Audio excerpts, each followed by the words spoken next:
Hello and welcome to Dialogue at Nation Next. I'm Radhika Dhawan and today I'm in conversation with the editor-in-chief of a Marathi newspaper, Daily Deshanati, Mr. Prakash Pore. A very warm welcome, sir.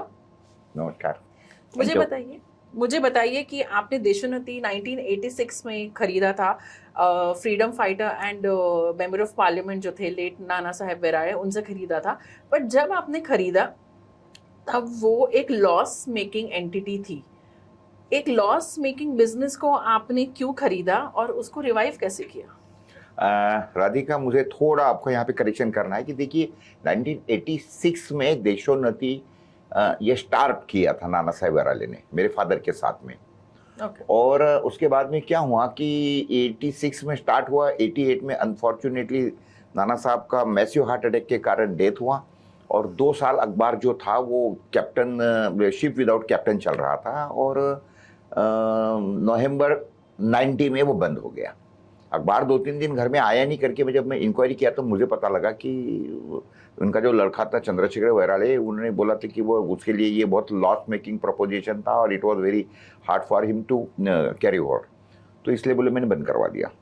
तो चूँकि हमारे सब लोगों के stakes उसके अंदर लगे थे, मेरे फादर भी डायरेक्टर थे उसके अंदर और बाकी के भी हमारे सारे कुछ बहुत नज़दीकी लोग जो कि वैराले साहब के ऊपर, मेरे फादर के ऊपर जो विश्वास रखते थे वो उन्होंने उसके अंदर स्टेक्स लगाए थे। तो there was the emergency meeting called हमारे चार्टर्ड अकाउंटेंट के साथ में और उसके बाद में फिर ये डिसाइड हुआ कि there was no point closing down the newspaper. और उसके बाद में फिर क्या हुआ कि ये डिसाइड हुआ और सब लोगों ने ये आग्रह किया कि I should take over the charge.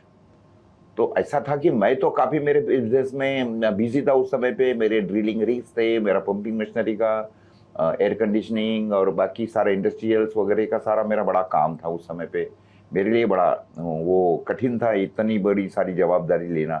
Plus उस समय पे क्या था कि देशोन्नति के ऊपर बहुत कर्जा भी था, 80 लाख रुपए का कर्जा। वो जमाने में 80 लाख मैंने आज के 80 करोड़ के बाद समझ लो। This I am talking in 1990 story, so you can say around 32-35 years back thing I am talking with you. तो क्या हुआ था कि ऐसे इस कंडीशन के अंदर मेरे लिए बड़ा वो डिसीजन जो ना डिफिकल्ट था, लेकिन सब लोगों का आग्रह रहा कि पर्याय नहीं है मिस्टर पोरे आपके साथ सामने, एक तो ये जो सारा चीज़ें है इसको अखबार बंद करके रख के फेस करना है या चालू रख के फेस करना है। तो मैंने भी सोचा कि चलो चालू रख के फेस करते हैं। तो फिर मैंने कंडीशन डाली थी कि भाई मैं लेता हूँ लेकिन मुझे किसी का इंटरफेरेंस नहीं चाहिए और मैं मेरे तरीके से चलाऊंगा। पर आप ही को क्यों ऑफर किया देशोन्नति? आपके तो 2 भाई भी हैं। हाँ, सब ठीक है, लेकिन ऐसा था ना कि उन्होंने देखा कि जैसे देखो हमारे दूसरे बड़े भाई साहब एक तो खेतीबाड़ी में बड़े बिजी थे, उनका वो तरीके से उनका वो ये भी नहीं था क्या बोलता चॉइस या वो उनका जो स्वभाव चाहिए वो हिसाब नहीं था। और हमारे दूसरे भाई जो थे वो भी उनके बिजनेस में फार्मास्यूटिकल में बहुत ज़्यादा व्यस्त थे, काफ़ी बड़ा होलसेल का बिजनेस था उनका और उनका भी वो टेम्परामेंट नहीं था वो हिसाब से। तो मेरा टेम्परामेंट सबको मालूम था कि मैं, उनको ये विश्वास था कि मैं कुछ भी कर सकता हूँ। तो ठीक है, मैं उनके ऊपर क्या बोलते विश्वास किया या उन्होंने जो मुझे रिक्वेस्ट किया वो हिसाब से ये हुआ। बाद में वो कैरी ऑन हुआ और 90 से फिर मैंने जब से चार्ज लिया तब उस समय पे मैं आपको एक ही बात बोलूँगा कि अखबार का जो सर्कुलेशन था जब वो बंद हो गया था 4000 का सर्कुलेशन पे बंद हो चुका था। ब्लैक एंड व्हाइट 4 पेजेस 40 पैसे कीमत 1990 में। This is 1990। उसके बाद में मैंने उसको टेक ओवर किया और उसके बाद में मुझे 91 में एक अपॉर्चुनिटी मिली, 92 में एक अपॉर्चुनिटी मिली, जिसके कारण अखबार बहुत रिवैम्प हुआ। पहला अपॉर्चुनिटी बोलो या एक ऐसा इंसिडेंस हुआ कि ये अपना राजीव गांधी बॉम्ब ब्लास्ट हुए और वो न्यूज़ जो थी वो मैं ही कैरी कर सका उस समय पे, बाकी किसी ने कैरी नहीं किया। और मेरा अखबार उस दिन एकदम हट के जो 4000 का अखबार था उस दिन वो 40,000 50,000 कॉपी बिक गया और एस्टेब्लिश हो गया 20-25 कॉपी 20,000 कॉपी। फिर पूरे महाराष्ट्र में आप बोल रहे हैं? ना उस समय पे तो हम सिर्फ अकोला जिले में था सर्कुलेशन। उसके बाद में फिर इसमें दूसरा ये हुआ कि ये बाबरी मस्जिद जो थी वो ध्वस्त किया गया और उस समय पे जो हुआ वातावरण, तो उस समय पे Akola was kept on fire. उस समय पे शूट एट साइट हुआ अकोला में, और उसके बाद में कर्फ्यू लग गया और सारी की सारी जो बातें थी बंद थी, और शूट एट साइट होने से कोई बाहर नहीं निकल रहा था, अखबार भी सारे बंद थे। तो लेकिन मैंने ये समझा कि अखबार का वही होता है कि जो लोगों को इस तरीके से इमरजेंसी में कुछ इंफॉर्मेशन देता है। तो मैंने बड़े हिम्मत से उस समय पे मेरे कुछ कर्मचारियों को घर को भेज के बुलाया और अखबार निकाला, और देशोन्नति ही सिर्फ 8 दिन छप रहा था, बाकी सारे अखबार बंद थे, बाहर से भी कुछ नहीं आ रहा था, बिकॉज टोटल क्लोज थी, बॉर्डर्स टोटल कर दी थी और शूट एट साइट था। Around half of the city was kept on fire that time. तो ऐसे कंडीशन के अंदर वो अखबार जो लोगों को, मैंने तो रात ये किया, लोगों के घर में फेंकता था। I try to release the pressure, जो लोगों को समझ में नहीं आ रहा था क्या हो रहा है। हिंदुओं के मोहल्ले में था कि मुसलमान आके ही हमला कर रहे हैं, मुसलमानों के एरिया में ये होता था कि हिंदू आके हमला कर रहे हैं। तो ये एक बड़ा एक विचित्र सा वातावरण उस समय पे था। तो लेकिन ऐसे इसके अंदर देशोन्नति ने जो भूमिका निभाई उस समय पे, मुझे कहने में आनंद होता है कि ये जो अखबार का काम था वो किया। हमारे एक जो दूसरे अखबार थे उस समय के, अकोला के, हमारे रायवर अखबार बोलो या हमारे अकोला से निकलने वाला एक दूसरा अखबार था, उन्होंने अग्रलिख लिखा, वो बंद था अखबार 8 दिन। उन्होंने अग्रलिख लिखा कि अपने कर्मचारियों की जान जोखिम में डाल के अखबार चलाने वाला ऐसा भी संपादक। तो हमने दूसरे दिन उसके ऊपर लिखा कि अखबार की अहमियत ही तब होती है कि जब लोगों में इस तरीके से रिक्वायरमेंट होती है और लोगों को लोग जानना चाहते कि क्या हो रहा है। तो हमने हमारी भूमिका निभाई है और हम समझते हैं कि हम ठीक। कौन सा अखबार था वो? अभी जाने दो ना, देयर इज नो पॉइंट। काफी पुराना अखबार था, हमारे विदर्भ केसरी जी का अखबार था वो। तो वो ऐसा ठीक है, वो चलते रहता है बिजनेस में। आपकी हमेशा से एक बहुत डायनामिक पर्सनालिटी रही है, उसके बावजूद आपने मुझे एक बार बताया था कि आपके फादर को ऐसा लगता था कि शायद आप कुछ बहुत ज्यादा आगे कुछ कर नहीं पाएंगे, पर आपने उनको काफी गलत प्रूफ कर दिया ना। मेरे फादर को मेरे बारे में बड़ा कॉन्फिडेंस था। ये आपका, हालांकि क्या था, वो मेरे फादर होने से उनको मेरी फितरत पता थी। उनको मालूम था कि I am like a ball, football. और आपको भी पता है कि फुटबॉल को जितने जोर से किक मारेंगे उतने ज़्यादा उछलता है, या जितना ज़्यादा से दबाव उतना वो उछलता है। तो मुझे हमेशा फादर दबाने की कोशिश करते थे, और यानी कहने का मतलब ही वर ट्राइंग टू प्रोवोक मी। अब वैसे इसके अंदर मैंने भी दिन में ठान लिया था कि अच्छा पापा मैं बताऊंगा आपको, आप बोलते कि मैं ये कर नहीं पाऊंगा, I will show you, I will prove you कि देखिए you are wrong and I. तो वो ऐसा थोड़ा हमारा दोनों बाप बेटे का ये चलते रहता था।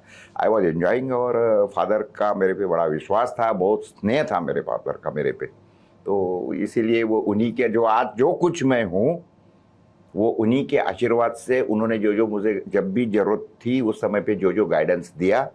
और जैसा थी, देखिए मेरे फादर ने मुझे पैसा तो कोई ज़्यादा दिया नहीं, या नहीं दिया ऐसा समझो आप। यस नॉट, मैं जब दुकान खोलने की सोचा था तो फादर ने ये बोला था कि नहीं नहीं भाई मेरे लिए पैसा नहीं, मुझे कोई मेरे लाख के 12,000 थोड़ी करनी है, भागो यहाँ से, कोई दुकान खोलनी नहीं है। कुंबियों के लड़कों ने कभी दुकान खोली है? तो मतलब चलो ठीक है, उसके बावजूद मैंने दुकान खोली। लेकिन अगर फादर ने मुझे क्या दिया था, तो मुझे अच्छी शिक्षा दी थी, मुझे कभी उन्होंने रोका नहीं कहा जाने से, तो मुझे काफ़ी इंफॉर्मेशन भी मिलती रहती थी। प्लस सबसे ज़्यादा अगर फादर ने मुझे क्या दिया तो नाम दिया। जब मैं बिजनेस करने चालू किया था तो मार्केट में यही बात थी, ये गोपाल राव का लड़का है। जब भी कोई दुकान में से मैं माल लाने जाता था, खरीदने जाता उधारी में, तो वो लोग बोलते थे अरे गोपाल राव ने छोरो छे, कोई डर की बात नहीं है। तो ये क्या है कि ये अलग अलग तरीके से रहते हैं बिजनेस से। लेकिन फादर, आज जो कुछ भी हो, मैं मेरे फादर का आशीर्वाद है, और उनके सामने मैंने जो किया है, उन्होंने वो जमाने में जो किया, वो उसके सामने मैं आज जो किया है वो 10% भी नहीं है। My father was very great man, you are very great man. आप बहुत इमोशनल हो गए। कौन सी ऐसी टीचिंग्स है उनकी जो आप अभी भी फॉलो करते हैं? मेरे फादर बहुत हार्डवर्किंग थे, भयंकर हार्डवर्किंग थे। तो एक हार्डवर्किंग का ये लेता हूँ, लेकिन फादर की कई चीज़ें मुझे याद है कि वो मुझे कई बातों में बोलते थे, टोकते थे कि प्रकाश जरा कम बात किया करो।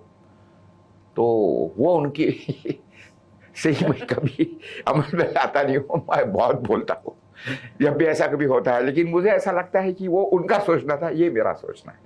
क्योंकि जो बिजनेस में मैं हूँ वो मीडिया में हूँ, तो यहाँ तो ऐसा है कि हमारे विदर्भ में बोलते कि बोलक्याची बोंड विकला जाता था, तो वो हिसाब से होता है, हर एक का अपना अपना सोच, अपनी अपनी बातें अपनी अपनी। तो एक अगर मैं सवाल पूछूं तो प्रकाश पोहरे को किसका डर लगता है? क्या किसी का डर लगता है, और लगता है तो किसका लगता है? मैं सिर्फ ईश्वर को डरता हूँ, और किसी को मैं कोई आदमी को ऐसा ये यानी किसी को मैं क्या बोलते धोखा नहीं दे सकता हूँ। डर अगर मुझे किसी बात का ये लगता है कि गलती से भी मेरे हाथ से किसी का नुकसान ना हो जाए। ठीक है, अभी काम करते करते कुछ गलतियां हो सकती है, लेकिन अगर मुझे ध्यान आता है तो उस समय पे मैं जब भी ध्यान में आता है तो मेरा चपड़च भी रहता है ना, तो मैं उससे सॉरी बोल देता हूँ उसको। लेकिन आदमी ने कभी भी अपने जमीर जिसको गवाह न दे, या अपनी रात को सोते वक्त बेड पे गिरे और 1-1.5 मिनट में आदमी को नींद आनी चाहिए, तभी आ सकती है कि योर माइंड इज फ्री।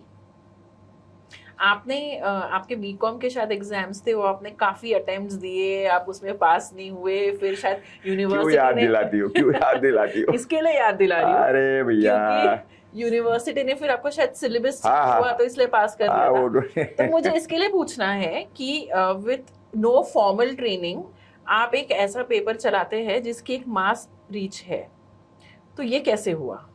क्या था, एजुकेशन के अंदर कोई मेरी गति नहीं थी, हालांकि थी, लेकिन मेरा टेक्निकल में बहुत ज़्यादा इंटरेस्ट था। अनफॉर्चुनेटली मैट्रिक में मुझे बहुत कम मार्क मिले थे, क्योंकि मैं मटर गच्चूपना बहुत करता था, स्टडी कम करता था। तो मैट्रिक में कम मार्क मिलने से फिर मैं जो साइंस की तरफ जाना चाहता था, फादर बोले अरे अपनी औकात देखो, मार्क कितने मिले वो देखो, तो ये तुम्हारे लायके का काम नहीं है, जाओ कॉमर्स में चले जाओ। अब मैं कॉमर्स में गया, कॉमर्स में तो मेरा वो सब्जेक्ट नहीं था, तो वो बीकॉम 3 साल का कोर्स था उस जमाने में, तो 3 साल का कोर्स करने के लिए मुझे 7 साल लगे। 7 ही सब्जेक्ट है, हर साल मैं एक एक सब्जेक्ट निकालते गया बड़े मुश्किल से, और आखिरी में ये हुआ कि वो कोर्स बंद हो रहा था, एक विषय हुआ। और दूसरी बात में ऐसा हुआ कि जो हमारी होने वाली बीवी साहिबा थी, जिनके साथ में हमारा जरा लंबा क्या बोलेंगे आप, बोल सकती है दोस्ती बोलो अफेयर बोलो, तो उन्होंने हमें वार्निंग दिया कि अगर आप को ग्रेजुएट नहीं होते तो आई एम सॉरी, मैं शादी नहीं करूंगी। तो मैंने बोला भैया आप तो ये वार्निंग है। तो वो साल हमने बड़ा फिर स्टडी किया, वो बीकॉम में से निकल गए, इसीलिए फिर वरमाला भी गले में पड़ी, शादी भी हो गई है, और तो हमारे साधना के साथ में हम अभी साधना कर रहे हैं। तो अगर आप पढ़े लिखे हैं तो उनको थैंक यू बोलना चाहिए। हाँ, सवाल ही पता नहीं होता। नहीं, पढ़े लिखे नहीं है, अब बेसिक देख लिए मैं आज जो भी हूँ वाकई में बोलता हूँ, मेरे पीछे मेरे जिंदगी में मैं 2 नाना साहब को, एक नाना साहब जी धोत्रे, एक नाना साहब वराले, जिनका ये अखबार है। एक मेरे फादर तो ठीक है, तो मेरे फादर थे, वो तो क्या बोलेंगे उसको, बाय डिफॉल्ट बोलो या मेरे इसमें थे वो तो, लेकिन मेरे जो गॉड फादर्स थे वो नाना साहब वराले और नाना साहब धोत्रे, जिन्होंने मुझे बहुत हेल्प किया। प्लस अगर मेरे जिंदगी में अगर मुझे आज जो कुछ भी सक्सेस है, उसके पीछे अगर कोई है तो दैट इज माय वाइफ।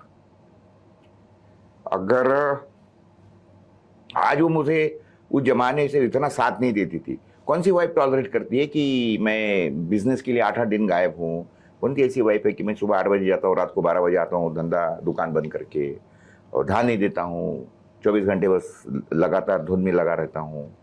तो आज तो मैं ऐसा यानी कल्पना नहीं कर सकता हूँ, क्योंकि आजकल तो बिल्कुल 11 to 5 वाला विषय हो गया है, और क्या बोलते हैं उसको, सैटरडे संडे हॉलीडे वाली विषय हो गई है।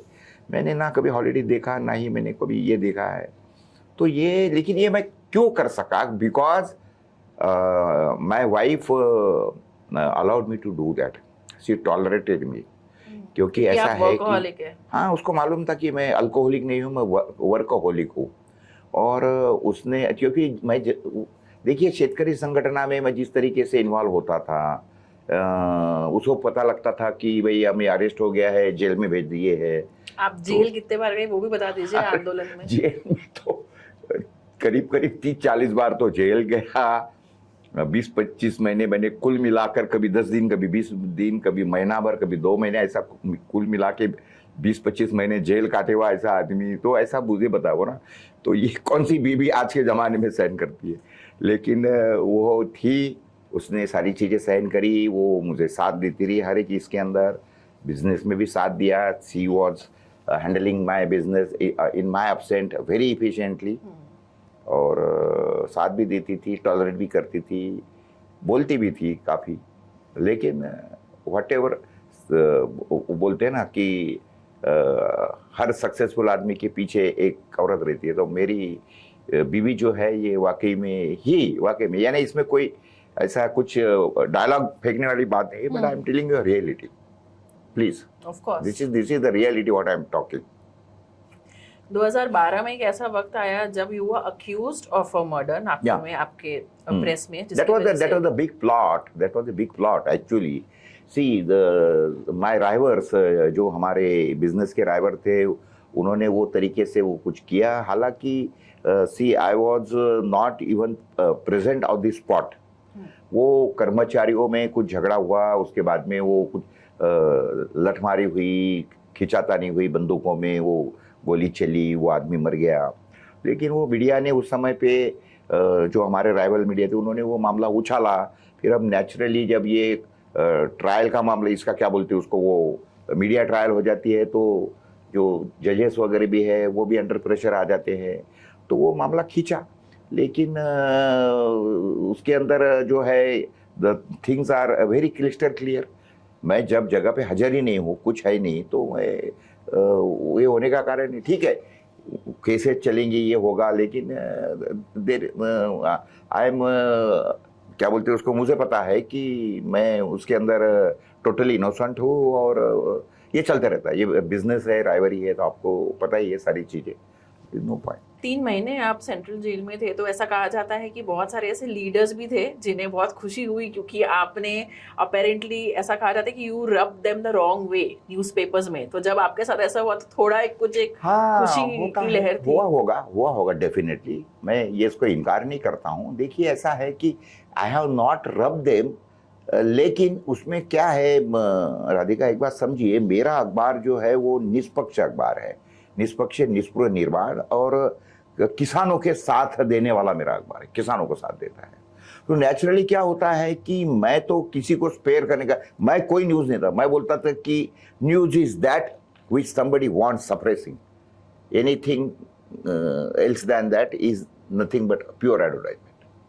वही न्यूज़ है जो दबाई जाती है। तो हमने वो तरीके से कोई न्यूज़ दबाने की कभी किसी को परमिशन नहीं दिया। और उस जमाने में भी मैं अखबार को सिर्फ कोई मालिक करके नहीं चलाता था, लेकिन मैं उसको एज एक रिपोर्टर, एक एडिटर, ट्रू एडिटर करके, आज भी मेरी वही भूमिका है। मैं आज भी खुद को रिपोर्टर समझता हूँ, एडिटर, वर्किंग एडिटर समझता हूँ। हफ्ते में मैं 2-3 एडिटोरियल डालता हूँ। संडे का मेरा कॉलम जो रहता है प्रहार नाम का, बहुत ज़्यादा पॉपुलर है, और मैं समझता हूँ कि इंडिया का सबसे महंगा अखबार मैं बेचता हूँ, और इसीलिए खरीदते उसको कि people knows what Deshonnati is. तो ये सारी बातें हैं। इंडिया का सबसे एक्सपेंसिव न्यूज़पेपर, हाँ, 6 रुपए का अखबार है मेरा, सबसे कम पन्ने देता है। सारा इंडियन न्यूज़ प्रिंट पे हम लोग देते हैं, क्योंकि मैं नहीं चाहता कि मेरे देश का एक नया पैसा भी विदेश में जाए। इंपोर्टेड न्यूज़ प्रिंट खरीदना माने क्या मतलब है कि डॉलर जो हमारे बच्चों ने कमा के रखा है, आ रहा है, जिसका बहुत शॉर्टेज है, वो विदेश में भेजना है वापस से। Why it is needed? अखबार का लाइफ कितना है, 10 मिनट का, 5 minute. Why to print out imported newsprint? Is not needed. We have never purchase, कभी नहीं खरीदा हमने, तो कुछ जरूरत ही नहीं है। न्यूज आपको न्यूज में दम चाहिए या न्यूज प्रिंट में दम चाहिए, मुझे बताइए आप। न्यूज की क्वालिटी, न्यूज क्वालिटी तो हमारी न्यूज ही ऐसी रहती है। मैं तो अभी भी दावा देता हूं कि मेरे अखबार के अंदर छपने वाला हर वो आर्टिकल, मेरे जितने भी सप्लीमेंट्स है, उसमें छपने वाला हर आर्टिकल इतना वही आर्टिकल रहता है कि जो छापने की किसी में हिम्मत नहीं है। आप पूछिए, आप जाके देखिए, मेरे जितने भी राइटर्स है ना उसके अंदर, फिर वो ज्ञानेश वाकुड़कर होगा, नहीं तो वो अपना ब्रिगेडियर सावंत होगा, नहीं तो वो हमारे महाराव जी हो गए, या ऐसे कई आर्टिकल्स है कि जिनके आर्टिकल को छापने की हिम्मत ही नहीं कर सकता, इतने खतरनाक आर्टिकल रहते हैं, because they literally take the government left and right, including my article. मेरा आर्टिकल तो बिल्कुल फायरिंग रहता है, और एक आर्टिकल लोग राह देखते रहते। कभी गलती से अगर कोई एडिशन में मेरा आर्टिकल नहीं गया तो वहाँ के लोग, वहाँ के हमारे हॉकर्स को बहुत परेशान कर देते, भाई ऐसा कैसा उन्हें डाला, मिला नहीं, आज ऐसा कैसा। हमारे एडिटर्स को फ़ोन करेंगे, मुझे फ़ोन करेंगे, साहब हमारे को आर्टिकल नहीं मिला आपका, हम तो राह देख रहे। तो ये क्या है कि एक पीढ़ी हमने, एक वाचक, एक रीडर हमने बनाया है। मैंने मेरा अखबार कभी मार्केटिंग करके नहीं बेचा है। नहीं तो बाकी के लोग तो आपको पता है कि हमारा अखबार लीजिए, साल का 500 रुपये भरिए, अखबार आपको आ जाएगा, और उसके बाद में हम आपको ये 1000 रुपये की 2 गिफ्ट दे देंगे, 1000 रुपये की, यानी 500 रुपये लेने के 2000 रुपये देने का, और ऊपर से उसको अखबार भी देने का। तो दे आर नॉट सेलिंग, वो अखबार नहीं चला रहे हैं, वो एक प्रोडक्ट बेच रहे हैं। और मैं एक अखबार बेचता हूँ, अखबार तैयार करता हूँ, और मैंने कभी मुझे खुद को अखबार का मालिक नहीं समझा। मेरा मालिक कौन है अखबार का? अरे जो 6 रुपये दे के खून पसीने के अखबार खरीदता है, वो मालिक है मेरे अखबार का। मैं काय का मालिक हूँ? I am a writer, I am the facilitator. मैं तो लोगों को एक प्लेटफॉर्म दे रहा हूँ कि भैया लिखो, और लोगों को मैं पढ़ने के लिए मजबूर करता हूँ, या पढ़ते लोग, या उनको मैं एक देता हूँ कि जो कभी कहाँ आ नहीं सकते विचार, वो उनके पास में पहुँचाने की ये एक जरिया मैं समझता हूँ अखबार को। आपका राइवल न्यूज़पेपर जो है लोकमत, उसके साथ देशोन्नति का एक लव हेट रिलेशन है। बहुत नहीं, हमारा कोई राइवरी नहीं है विजय बाबू, हमारे काफी अच्छे दोस्त है। ये तो चलते रहता है। कौन सा बिजनेस है जिसके अंदर राइवरी नहीं है? कौन सा बिजनेस है इसलिए मैंने लव हेट रिलेशन कहा कि जो न्यूज़पेपर्स में चलते रहता है यार, फनी चीजें आती रहती है, लिखते रहते हैं। नहीं, ये चलते रहता है। उसमें क्या है विजय बाबू, हमारे बहुत अच्छे मित्र हैं, उसमें कोई बातें नहीं है। और ये सारा बिजनेस के अंदर, धंधे के अंदर ये होते रहता है। लेकिन अब चलो ठीक है, देयर इज नथिंग रॉन्ग। कभी वो आगे, कभी हम पीछे, कभी हम आगे वो पीछे, कहीं के एरिया के अंदर वगैरह, तो सब चलते रहता है। कंपटीशन नहीं हो तो काम में, हाँ, कंपटीशन है करके तो वो मजा है ना काम करने में। आपका जो इंसिडेंट हुआ था देशोन्नति का, जिसमें आपको सजा मिली थी, 3 महीने आप जेल में थे, क्या आपको लगता है कि उस इंसिडेंट की वजह से आपकी क्रेडिबिलिटी एज अ जर्नलिस्ट का ही फर्क पड़ा है उसमें? हाँ, बढ़ गई है मेरी क्रेडिबिलिटी, बिल्कुल क्रेडिबिलिटी। लोगों को पता है, और लोगों ने वही देखा है। वही वो उसके शेतकरी संगठन के समय पे आपको पता है कि मैं तो ये 2-3 महीने क्या है, मैं तो शेतकरी संगठन में किसानों के लिए तो मैं करीब करीब 10-15 महीने जेल काट चुका हूँ। तो आज के घड़ी के अंदर अच्छे कामों के लिए, किसानों के लिए इतनी बार, इतनी केसेस लगाने वाला, इतनी बार जेल गए हुआ, मुझे आदमी तो बता दीजिए पूरे इंडिया में बता दीजिए ना, कोई भी आदमी। मैं जेल में गया तो मैं कोई रेप केसेस में या कोई फ्रॉड में तो नहीं गया हूं। और जो वो इसका इंसिडेंट था, इट इज, ये पूरे इंडिया के लोग, महाराष्ट्र के लोग जो मुझे जानते हैं, उनको तो मालूम है कि that was nothing but a plot, that was against the, that was क्या बोलते हैं उसको, एक षड्यंत्र रचा गया था, कॉन्स्पिरेसी थी। वो ठीक है, चलते रहता है इसे लाइव। आज मीडिया के फ्रीडम के बारे में बहुत सवाल उठते हैं, तो आपका एक ऐसा पेपर है जिसने कई जनरेशंस देखे हैं, बहुत सालों से आप काम कर रहे हैं। आपके लिए आज कितना आसान या कितना मुश्किल है काम करना? देखो, ऐसा है कि चीजें बहुत स्पीड से चेंज हो रही है। देखिए, पहले अखबार जो था वो लिथोग्राफी पे चलता था, छोटा था। उसके बाद में फिर क्या बोलते उसको, वो लेटर प्रेस आई। फिर बाद में क्या बोलते ये लाइनोटाइप आई। लास्ट में अभी जो है ये फोटो प्रिंटिंग से, और जिस तरीके से अभी ये सारा का सारा ये हो गया है, चेंजेस हो गए अखबार में। और उसी तरीके से न्यूज़ का जो फ्लो था, पहले न्यूज़ मालूम करने के लिए ज़्यादा से ज़्यादा रेडियो और अखबार, ये 2 ही जरिए थे, तीसरा कोई जरिया नहीं। बाद में फिर टेलीविज़न आया। लेकिन अभी की घड़ी में क्या हो गया है कि आपको मालूम है कि अभी तो न्यूज़ तो फ्री फ्लो होती है, इन ए सेकंड दुनिया में 4 बार घूमती है, इन ए सेकंड। क्योंकि पोर्टल्स आ गए हैं, डिजिटल मीडिया आ गया है, व्हाट्सएप यूनिवर्सिटी आ गई है। तो लोगों का टेस्ट और ये बदल गया है। तो नेचुरली वो हिसाब से हमने फिर वो हिसाब से चेंजेस किए। हमारे भी अखबार की डिजिटल एडिशन है, बहुत ज़्यादा पॉपुलर है। प्लस उसके बावजूद भी हमारा अखबार में जो भी रीडरशिप है वो कोई अभी ख़त्म हुई नहीं है। थोड़ा बहुत फ़र्क पड़ता है, कोरोना के कारण ज़रा थोड़ा ज़्यादा फ़र्क पड़ा, लेकिन बाकी अखबारों में बहुत ज़्यादा फ़र्क पड़ा, हमारे में बहुत मामूली फ़र्क पड़ा। ये भी बहुत पते से बताने की बात है आपके लिए। तो ये जो सारा चीज़ें चेंजेस होते जा रहा है, ये सब क्या बोलते हैं उसको, टेक्नोलॉजिकल फ्रेज है ये। तो नेचुरली उसके साथ में जो चेंज होगा और वो हिसाब से करना चाहिए। इसीलिए हमने फिर क्या किया, हमारा जो अखबार है देशोन्नति, उसका हमने डिजिटल एडिशन और उसके बाद में OTT प्लेटफॉर्म्स के ऊपर हमने चैनल खोल दिया। उन्नति टीवी, हमारा जो हिंदी अखबार है राष्ट्र प्रकाश, उसका हमने प्रकाश टीवी खोल दिया। और एक जनरलाइज ये करने के लिए, लैंग्वेज अभी फिलहाल में अंग्रेजी बड़ी चलती है, तो इसलिए हमने QY करके, तो ये तीनों प्लेटफॉर्म OTT पे हमने खोले हैं और वो हिसाब से चल रहे। We are trying to change as per the technology and as per the time. आज सरकार, मोदी गवर्नमेंट को आज बहुत क्रिटिसिज्म मिलती है कि जो मीडिया को जो फ्रीडम एक मिलना चाहिए, जो उनका हक है, वो नहीं मिलता है। और बहुत ज़्यादा डर डर के लोग रिपोर्टिंग करते हैं, और जितना रिपोर्टिंग करना चाहिए उतना शायद कर भी नहीं रहे हैं डर की वजह से, ऐसा कहा जाता है। आपका इस पे क्या कहना है? मैं तो नहीं करता हूँ रिपोर्टिंग उस तरीके से डर डर के। आई थिंक सब देशोन्नति आपके जैसे जो है, मेरे आर्टिकल जो रहते हैं या देशोन्नति के अंदर जो भी बाकी के लोगों के आर्टिकल आते हैं, डरने की कोई बात ही नहीं है ना। बात ये ध्यान में देखिए, सत्य को दबाने का क्या मतलब होता है। We are writing truth and truth and truth, nothing else.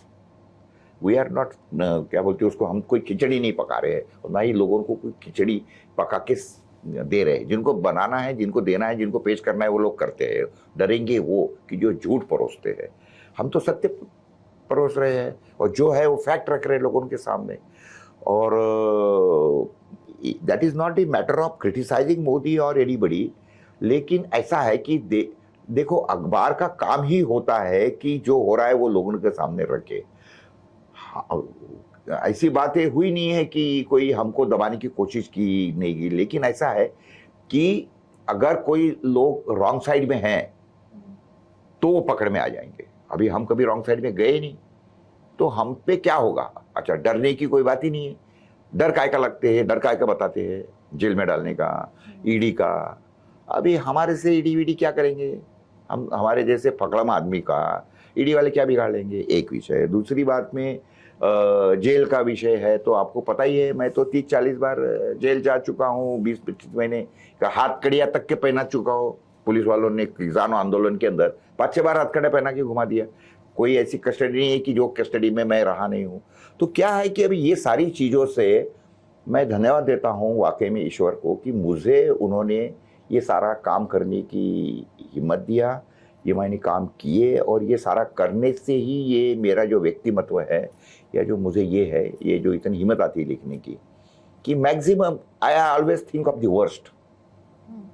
I always think of the worst and try to do the best. That is the key word of my success. एक बार समझो, try to think of the worst, क्या होगा, तो try to do the best out of that, think accordingly. आपका बचपन कैसा था, और देशोन्नति ज्वाइन करने के पहले का वो फेज कैसा था आपका? देखो, ऐसा था, घर में सबसे ज्यादा वैगाबॉन्ड, सबसे ज्यादा बदमाश, सबसे ज्यादा मार खाने वाला अगर कोई लड़का था तो प्रकाश था। आपको मजाक लगेगा, हमारा एक 4-5 एकड़ का खेती का हमारा प्लॉट था अकोला में। घर से करीब करीब 500 फुट दूर हमारा घर का गेट था। वो गेट जब खुलता था तो बड़े जोर से आवाज होता था, और जैसा वो गेट का आवाज आया तो आपको मजाक लगेगा, इधर मैं चड्डी गीली कर देता था मेरी, क्योंकि मुझे पता था कि आज बेटा बड़ी पिटाई होने वाली है। तो क्योंकि वो उनको पूरे दिन भर का पता लगता था कि इसने क्या क्या बदमाशी किया, क्या किया। तो फादर को? हाँ, फादर को तो कुछ ना कुछ रिपोर्टिंग होती थी उधर से, तो फिर बुलाया जाता था, क्यों ऐसा किया, वो किया, वो किया। तो अब ये ठीक है, लेकिन वो पिटाई के कारण ही आज मैं यहाँ हूँ, समझिए ना आप।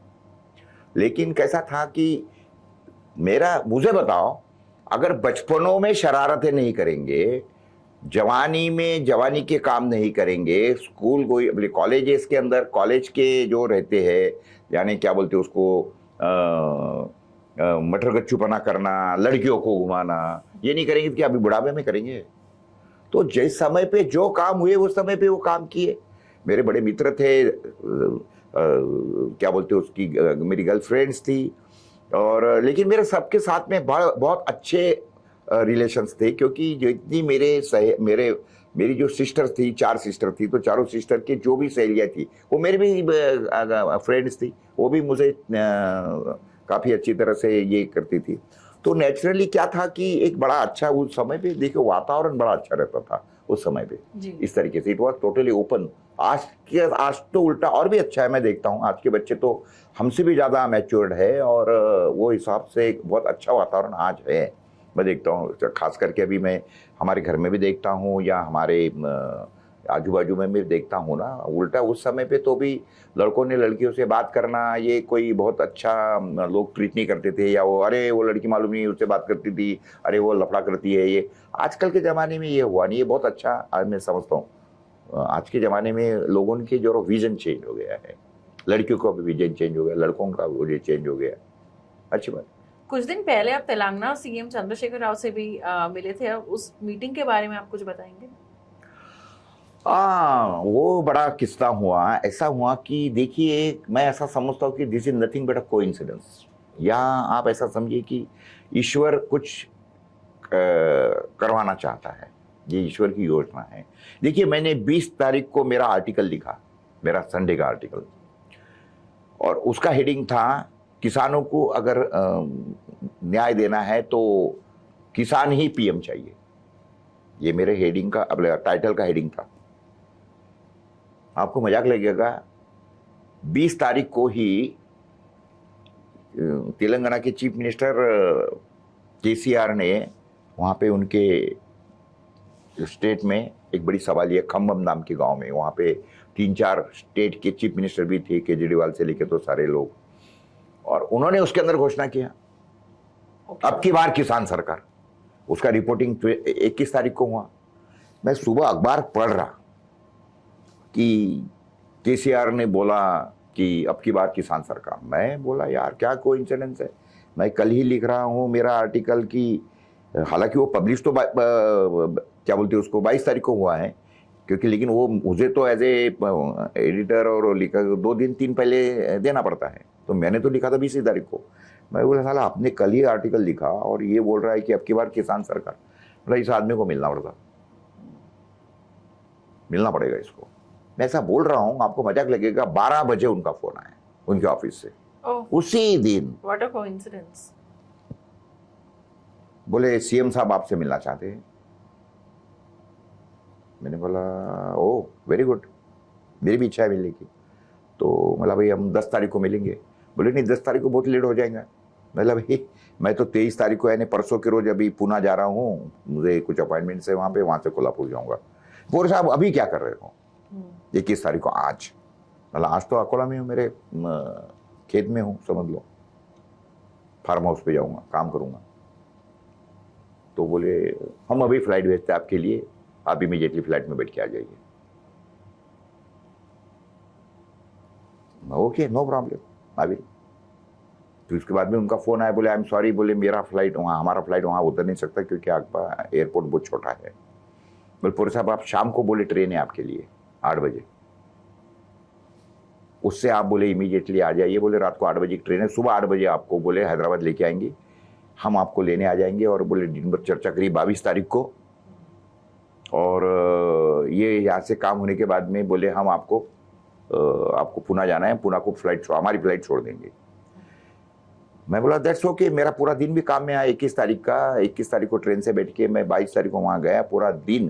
Can you imagine a chief minister was talking with me total peacefully, no लफड़ा, कोई मिलने वाले नहीं, कुछ नहीं है। He and me was talking एकदम स्ट्रेट, कोई बीच में आदमी नहीं है। उसके जो भी कुछ ये थे आज वो लोग बैठे थे, मुद्दों पे बात हुई आपकी। वही मैं बोल रहा हूँ कि 2 बजे से तो रात को 8 बजे तक 6 घंटे अ chief minister of A state was talking with मी और वेरियस इश्यूज किस तरीके से है, क्या करना चाहिए। उन्होंने बताया कि किस तरीके से उन्होंने उनका स्टेट ठीक किया, मैंने बताया कि मैंने अभी तक के क्या क्या किया है। ये सारे विषय निकले। वो ऑर्गेनिक फार्मिंग के ऊपर भी मेरे कुछ व्यूज़ थे, उनके कुछ थोड़े से डिफरेंट व्यूज़ थे, उन्होंने भी बताया वो हिसाब से। तो सारे विषय हुए। फिर उन्होंने बताया कि भाई देखिए ऐसा, मतलब भाई वो बोले पोरे साहब मैं आपका साथ चाहता हूँ। मैंने बोला भाई मैं क्या साथ दे सकता, आई am not a political man. नहीं, बोले ऐसा है, बोले आपका किसानों में जो भी आपका वजूद है, जिस तरीके से किसान आपको एक देवता के तरीके से या एक दोस्त करके मानते हैं, तो बोले मैं चाहता हूँ कि मैं महाराष्ट्र में हमारा बोले पार्टी हमारा बोले भी पूरे देश में बढ़ाना चाहता हूँ। महाराष्ट्र में एंट्री में नांदेड़ के थ्रू करना चाहता हूँ, और नांदेड़ में एंट्री करते वक्त बोले मैं जो गुरु गोविंद सिंह जी की जो गद्दी है उसके ऊपर मत्था टेक के ये काम चालू करना, और उसी दिन वहाँ सभा लेना चाहता हूँ। तो बोले वो गद्दी के ऊपर मत्था टेकने के समय पे आप मेरे साथ में चाहिए, और आपकी अध्यक्षता में मीटिंग होगी नांदेड़ की। तो ठीक है।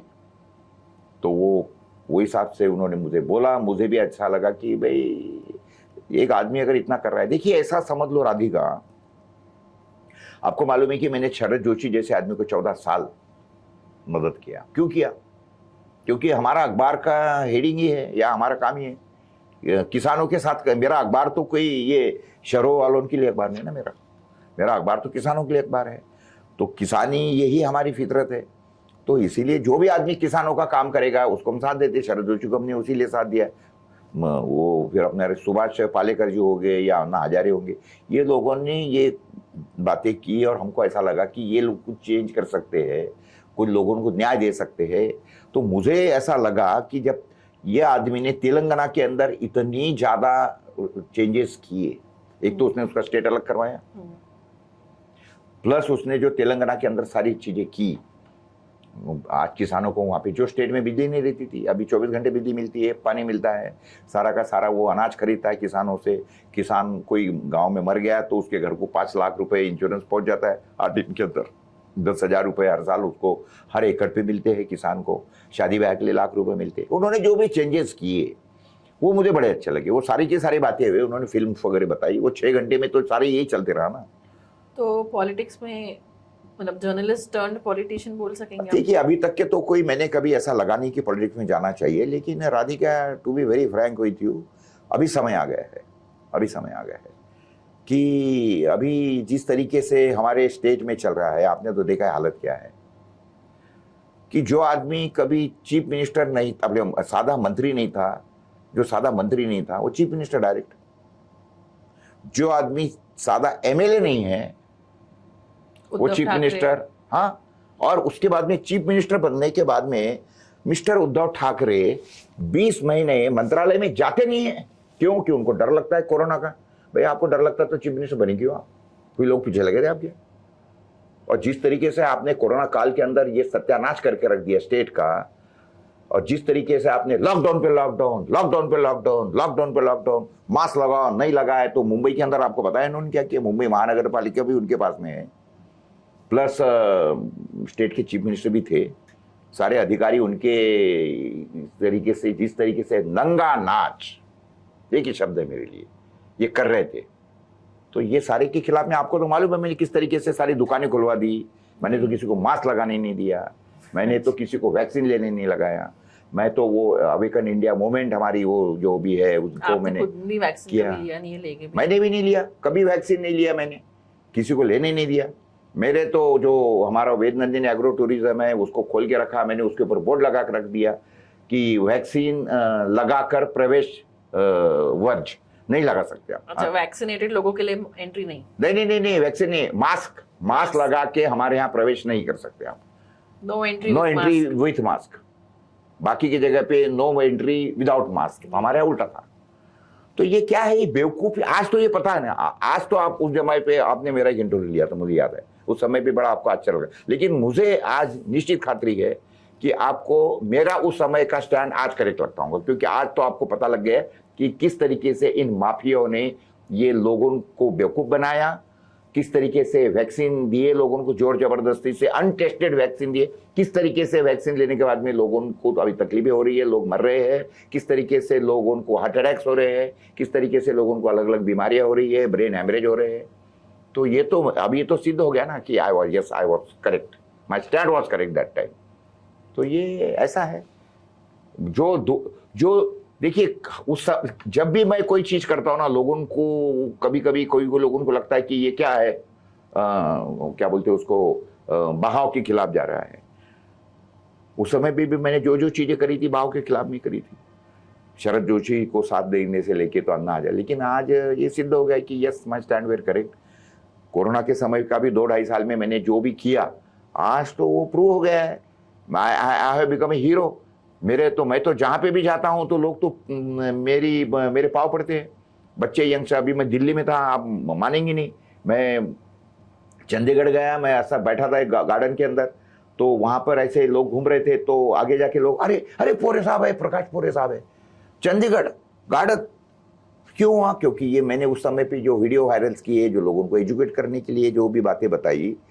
तो ये ऐसा है ना कि देखिए, अपने को जो, देखिए मैं ये बोलता हूं कि आप आवाज अगर किसकी सुनना है ना, तो दिल की आवाज सुनिए। आप दिल की आवाज सुनिए। मैं हमेशा दिल की आवाज सुनता हूं। पर क्या पॉलिटिशियन बनने के बाद ये सेम स्टैंड ले पाएंगे? Yes yes.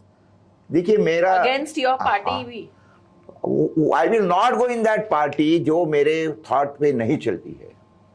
I will make the party. देखिए अभी तो ये किसी, अभी ये कोई, मैंने कोई उसके अंदर अभी एंट्री की नहीं है, मैं तो प्रवेश नहीं लिया ना। मैं उनको मेरे अध्यक्षता में वहां पे वो ये करना था, तो मैंने वो क्या, आई विल सपोर्ट यू।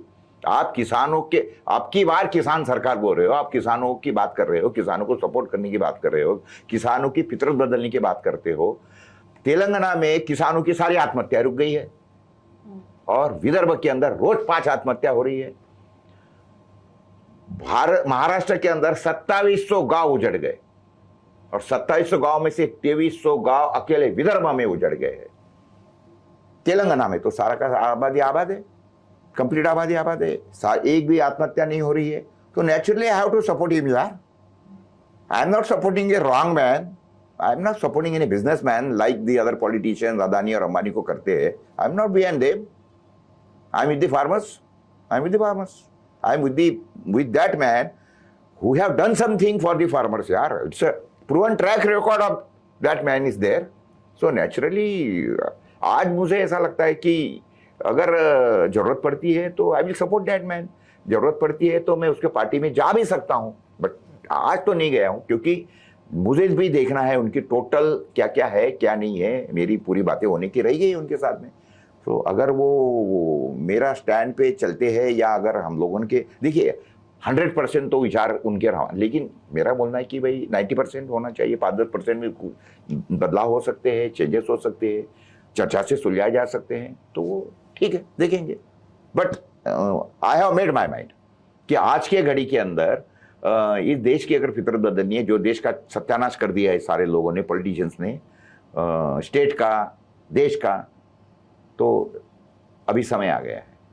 या देखिए ऐसा है कि अगर गंदगी हो गई है एक नाली के अंदर और सारा चौकअप हो गया है मामला, हम बोलेंगे चौकअप हो गई नली, चौकअप हो गई नली, बोलने से बात नहीं होगी। हाथ में झाड़ू भी लेना पड़ेगा, ये भी उठाने पड़ेंगे, और झाड़ू लेके साफ करने का काम भी करना पड़ेगा। तो वो करने के लिए अभी तैयार है अभी, क्योंकि बाकी का भी जो है ये लोगों का भी साथ है। कई लोग आके मुझे मिले हैं, कई लोग आके, और जब मैंने ये नांदेड़ की सभा की है ना, you not imagine, people have supported me like anything. लोगों के फोन नहीं रुक रहे, राधिका पोरे साहब आपने बहुत अच्छा कहा। I have not received a single call कि जिन्होंने बोला अरे क्या कर रहे हो पोरे साहब आप, ऐसा नहीं बोला, लेकिन सबने मेरा सराहना किया है, और everybody happy with my decision, या मैंने जो केसीआर को साथ देने का किया है। अगर अपने इसके ऊपर से, देखिए मैंने मोदी को भी एक जमाने में साथ दिया था 2014 में। You will not imagine I have voted Modi. क्यों? क्योंकि उन्होंने बोला कि 60 साल उनको दिए, यानी कांग्रेस को, हम मुझे 60 महीने दीजिए भाइयों, मैं देश की फितरत बदल दूंगा। मैंने बोला यार बिल्कुल सही बात है, अच्छी बात है, सही बात है। एनालिसिस क्या था उस? एनालिसिस मेरा यही था कि यार ठीक है, ये आदमी बोलता है तो देना चाहिए ना हाथ में किसी के, और मैंने यही सोचा कि ना बीवी ना बच्चा तो काम करेगा अच्छा। लेकिन मुझे ऐसा थोड़ी मालूम था कि ये आदमी कुछ और निकलेगा। क्या निकले? देखिए ना, आप आपके सामने है सारी चीजें। इन्होंने बोला था कि 2022 में हम किसानों की आमदनी दुगनी कर देंगे, तो हाँ, किसानों की आमदनी दुगनी ही नहीं की, किसानों का खर्चा दुगना कर दिया, और जो आमदनी थी किसानों की टोटली गिरा दिया। सारे के सारे आज जाके पूछे नहीं कि किसानों की आत्महत्या क्यों बढ़ गई है। यही बोलते थे ना 2013 में, यही इनकी पार्टी बोलती थी कि जो किसानों की आत्महत्या हो रही है, आत्महत्या नहीं है, ये मर्डर्स है, 302 के मुकदमे दाखिल करना चाहिए इनके ऊपर। आज इनके ऊपर क्या, उस समय पे तो 3 आत्महत्या हो रही थी, अभी तो 5-6 हो रही है रोज की। तो अभी इनके ऊपर मर्डर की मुकदमे दाखिल करे या काय डकैती के करे। तो ये देखिए, ऐसा है कि जो चल रहा है देश के अंदर ना, ये सिर्फ बोलने से काम नहीं होने वाला। अभी तो जिनमें दम है ना, ऐसे लोगों के साथ देना पड़ेगा। तो वो हिसाब से अभी I have decided my mind to enter into politics, active politics. बातें बहुत हो गई। Thank you so much, sir. Thank you for joining with us. Thank you. So much. I am thankful to you. You had asked very correct questions. You provoke me to talk. You I provoke don't me to think talk. anyone And has I to think, provoke. yeah, that's the वो बहुत अच्छी बात रहती है। जो भी interview लेने वाले रहते हैं ना, उनको ये समझना चाहिए कि how to provoke, how to make man speak. You made me speak. Thank you. बहुत अच्छा।